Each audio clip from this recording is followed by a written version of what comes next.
Hey guys, I'm here in Chiang Mai. I'm visiting a studio which belongs to Bobby, or also known as Sukrachand. ใช่ไหมพูดถูกไหมเดี๋ยวไม่ Sukrachand, ถูกละ my last name. That's her last name. It's actually a really beautiful last name. Yeah. So can you tell me about yourself? Where did you grow up? I grew up outside of Boston, Massachusetts in the US, but my father's Thai and he moved back to Thailand when I was 10. So I started coming to Chiang Mai, which is where we are right now, once a year during my summer break. So you study design and craft? I did not What? study design. I studied photography. No. Yeah. That's how I ended up in New York, which is where I Uh-huh. lived for about 15 years before moving here. I went to NYU and studied photography, and I slowly made my way into crafts. Started out mostly in woodworking, Uh-huh. and then got into design, and now I work with all kinds of materials. So when you slowly moved into design, when did you start making your own pieces eventually? But it actually started more with making my own pieces and less with design. So Oh, okay. after graduating college, I did mostly like documentary stuff, Uh-huh. photography, and would travel a lot. And I had a lot of free time, and I'd always wanted to learn how to make things with my hands. So I took like a short course in Brooklyn on woodworking, made like a really simple piece of furniture. What was your first ever piece? Do It you was a remember? really ugly, basic side table. Do you still have it, by the way? No, it's garbage. And that class was terrible, but I was immediately addicted to making things. Mhm. It was a different gratification than I had experienced from, photography was like this tactile, real object that I had at the end that like I had made with my hands. So for the next year, I pursued woodworking as a hobby and just really loved it. And I started to sell a few pieces to friends or friends of friends, and that's when I decided to switch careers and open my studio in Brooklyn. So So when you opened your own studio in Brooklyn, how many years has it been? I was in Brooklyn as a furniture maker for about 7 or 8 years. Oh And wow, then it's 7 years. I came to Chiang Mai about 2.5 years ago, during the beginning of COVID. And I'm not fully here. I'm still back and forth. I still go back to New York twice a year. Um, my goal is to kind of stay connected to both places, but I'm in Chiang Mai more than New York now. I was following you like really early on. So I was following you on social media before we're actually at your studio.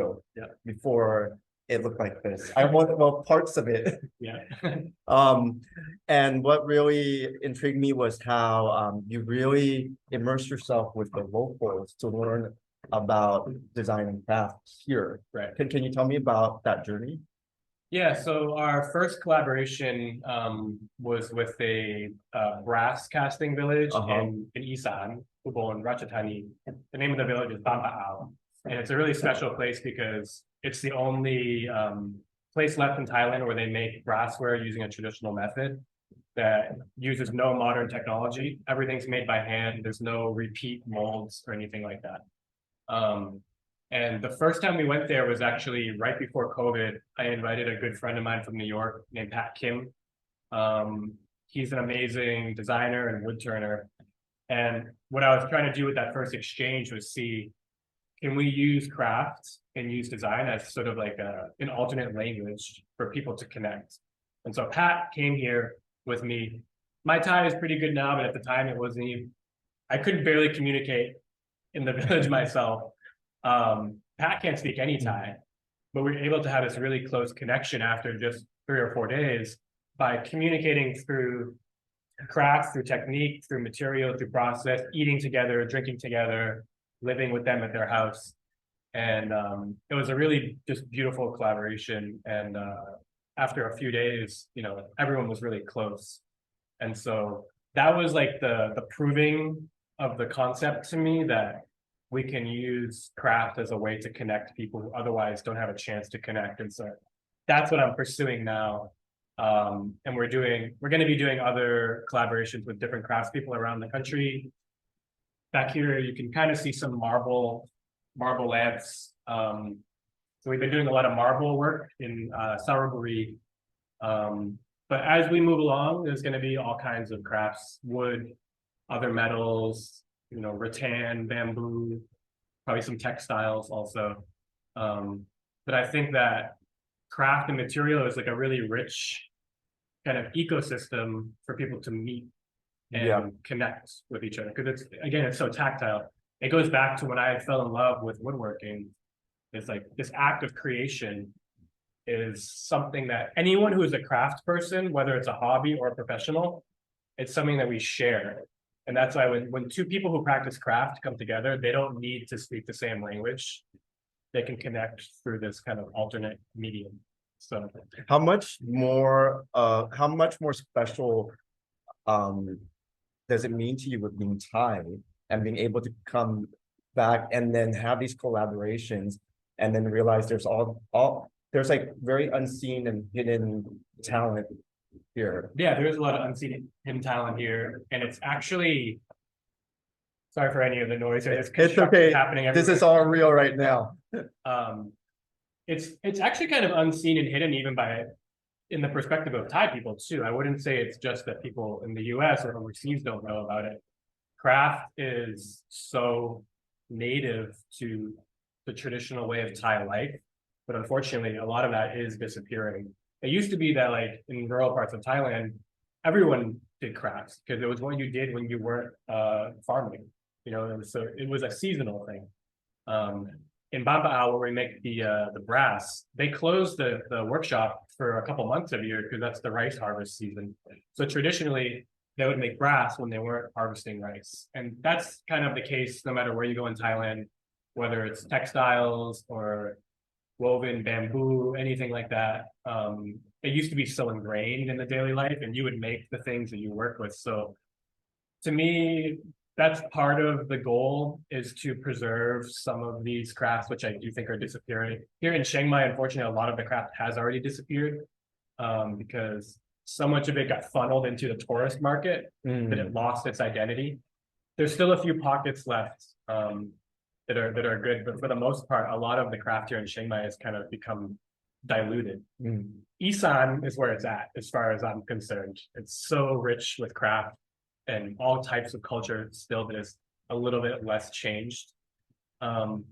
So yeah, that's a really important element of it. But for me, what it's really all about is like, I sort of see myself as this translator, this kind of in-between person. That's what feels special for me. What felt special for me was like seeing my friend Pat have such a close connection with the craftspeople in the village. That these people otherwise would not be able to meet, and kind of have that connection. So that's really the goal. And that even kind of goes back to like sort of my own anxieties as a kid. Was like sort of like, where do I fit in? I'm in between, but I wasn't always comfortable being in between my two homes and my two cultures. So this work allows me to embrace that in between space. Definitely. I mean, I'm really intrigued by your whole story, and I think that's why you're at where you're at right now, is to be that translator and to be that bridge in your artistry. And it is a shame that as we move forward and progress forward, that a lot of the artistry that exists are slowly fading away. So it's really nice to have someone like yourself seeing the importance of the collaboration. Can you tell me more about the future of yourself, because you're going to be launching not your own brand, it's going to be a collaborative brand, right? Yeah, well, so when I say new brand, that sort of means like when I was in New York, I had my original studio, which was just me making everything by myself for the most part. At various times, I had employees if I was really busy, but it was mostly just my studio, Robert Sukrachand Furniture. What I'm doing here now is trying to create a community. So we can call it a brand or call it a studio, but really what I see it as is a community of people, whether that's designers from overseas, designers from Thailand, craftspeople within Thailand. And then I would consider the customers to really be a part of that community as well, which is the main reason why the new brand is going to be called Pruen Ban, which in Thai means neighbors. Because I like this idea of kind of neighbors connecting through craft exchange through design, and then hopefully connecting in person as well. So this space that we're in right now is going to be kind of like the headquarters for what I hope will be a lot of rich connections. But Ban to me is such a beautiful word because it's two words in Thai. Yeah, I was gonna say Pren that. is friends and Ban is house, And then house, home. It can even mean like village in some ways. So, we're making things for the house, but I think a lot about the products that we make. What's the context that I want them to be used in?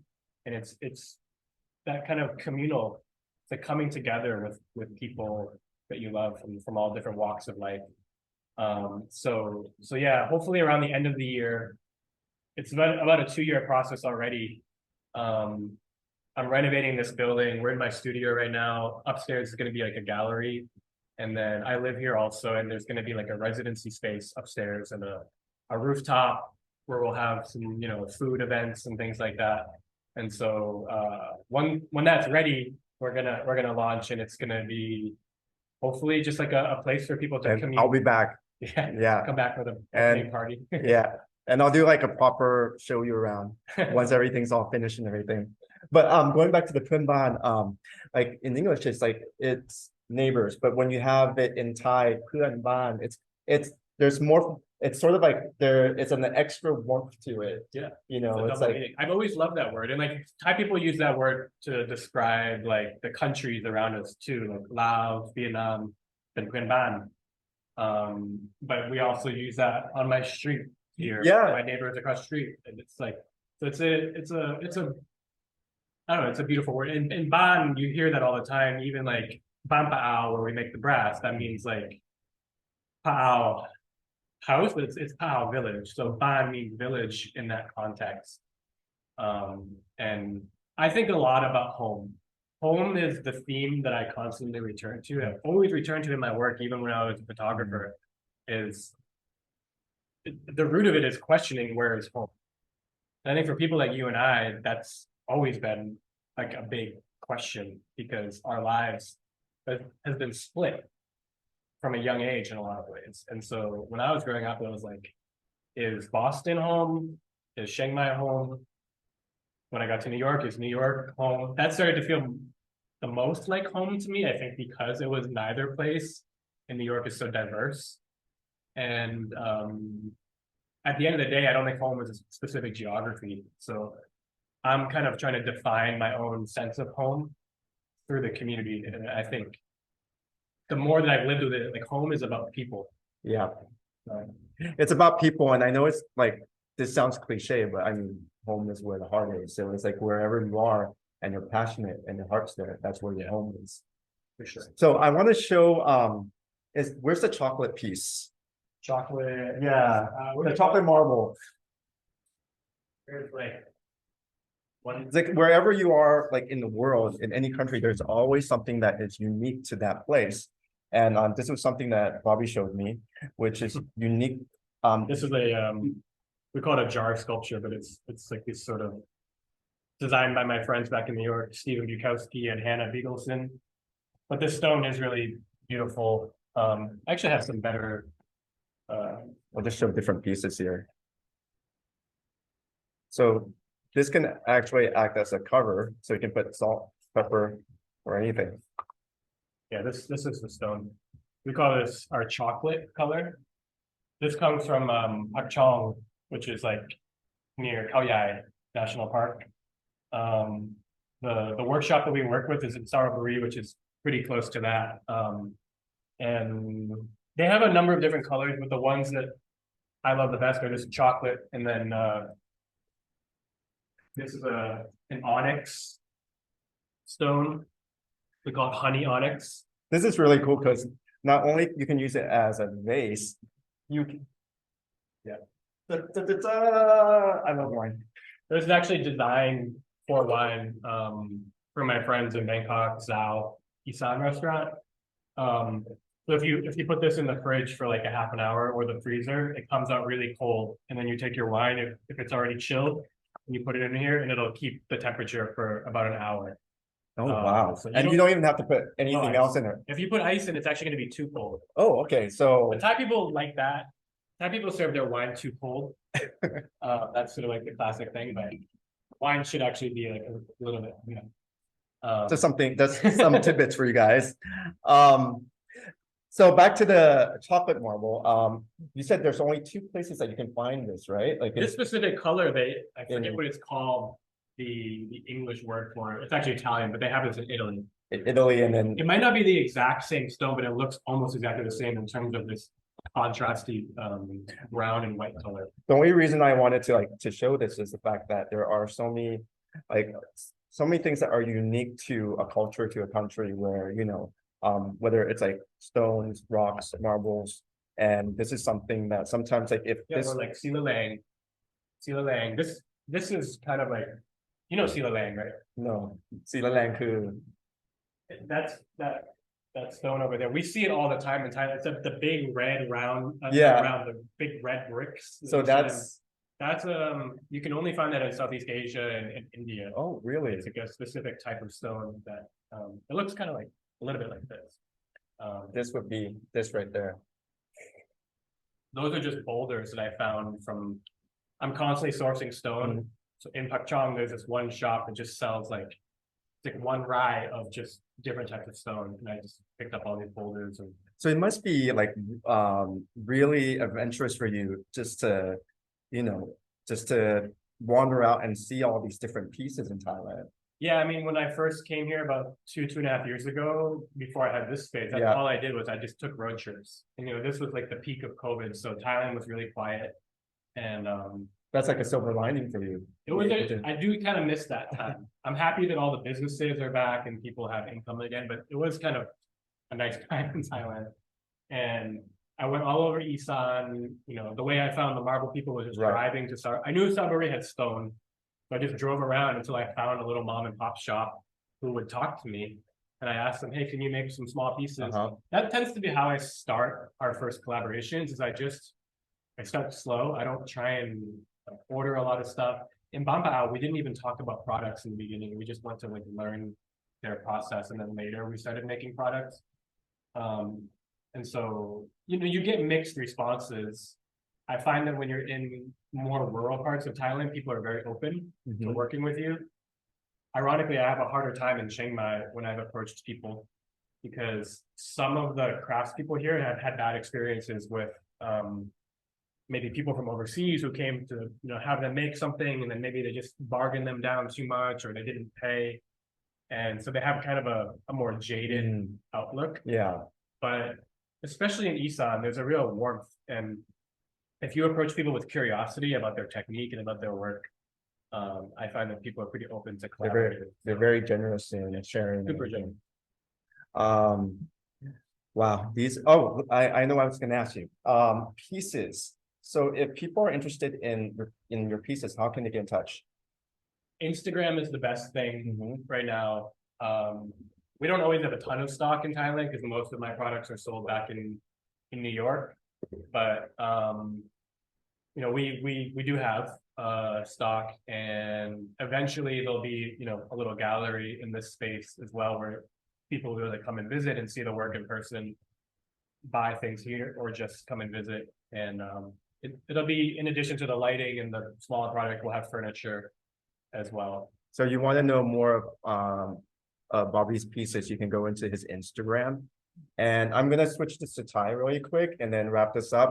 สวัสดีครับทุกคนครับตอนนี้ผมอยู่กับบอบบี้ครับน้องบอบบี้เขามีสตูดิโอของตัวเองที่เชียงใหม่นะครับแล้วก็เดี๋ยวให้บอบบี้เล่าถึงประวัติเล็กน้อยครับไม่เป็นไรถ้าติดตรงไหนเดี๋ยวเราช่วยกัน บอบบี้โตที่ไหนมาโตที่อเมริกาใช่ไหม โตที่บอสตัน บอสตัน แมสซาชูเซตส์ คือเริ่มจากเป็นช่างภาพก่อน ใช่เรียนเป็นช่างภาพที่ NYU ที่นิวยอร์กครับ แล้วก็ค่อยข้ามมาเริ่มทำดีไซน์ของตัวเอง ใช่ที่ตอนแรกทำที่บรุกลินที่นิวยอร์กมีสตูดิโอที่เป็นประมาณ 7-8 ปีแล้วก็เพิ่งย้ายมาอยู่เชียงใหม่2 ปีครับ2 ปีแล้วก็สิ่งที่ได้เรียนรู้คือมาเมืองไทยคือได้ประสบการณ์เยอะเลยเพราะว่าได้เห็นได้มีเดี๋ยวพี่พูดแทนคือบอบบี้ได้ประสบการณ์เยอะมากในการที่ได้ไปเจอ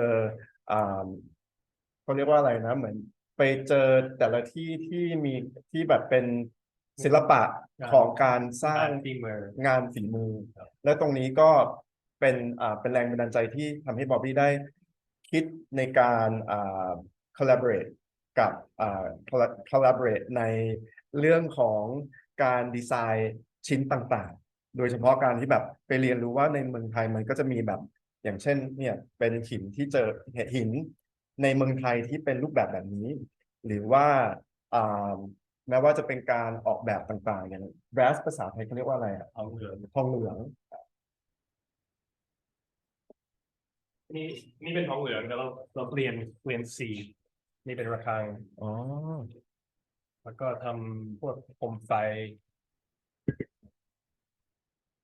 ผมว่าทองเหลืองทำเป็นสีอันนี้แบบสวยมากเลยเล่นหนักด้วยครับนี่เป็นทองเหลือง แล้วก็ถ้าจะเปลี่ยนสีก็จะเป็น ออกแบบนี้ เปลี่ยนสีก็สามารถเป็นสี นี่ แบบ เขาเรียกอันนี้สีนี้ rice husk blue คือสี สีน้ำเงินที่ ออกจากแกบเท้า ใช่จริงๆบอบบี้เขาแบบอธิบายว่าเนี่ยที่เห็นมันเป็นแบบเป็นสีแบบนี้มันมาจากเขาเรียกว่าแกลบข้าวเหรอ ใช่ใช่ใช่ได้ อันนี้ที่แชร์กับทุกคนนะครับเพราะว่าจะได้เห็นถึงฝีมือของคนไทยจริงๆว่ามันมีบางอย่างที่มันหาได้เฉพาะในเมืองไทยในเรื่องของฝีมือในในกระบวนการวิธีการทำศิลปะออกมานี่แกบใช่ไหมแกบข้าว แต่ว่า this is like rice husk ใช่ใช่ so ที่ผสมกับอะโมเนีย แล้วก็แช่1 คืน มันจะออกสีนี้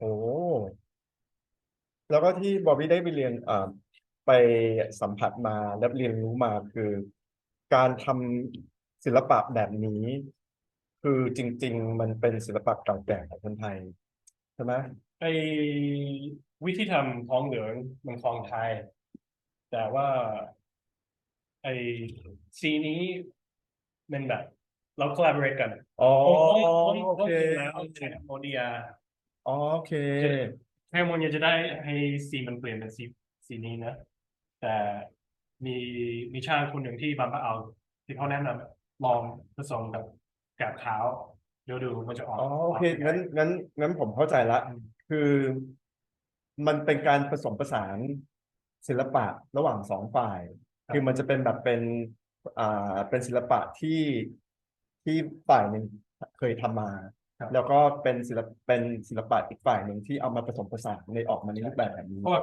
เขาใช้แกะขาวเยอะมากอืมที่บางปะเอาสำหรับเขาจะผสมกับกับดินเปลือกอืม termite clay แล้วก็ขี้วัวนั่นเป็นแบบ that's their special mix for making their molds right so they use rice husk all the time so they have a lot so he said try it oh we tried it and I love how it came out just all the texture is really right nice so that's like that those are like sort of like the key takeaways with your journey in the past in the past few years is being able to learn how things are crafted and designed here and then integrate um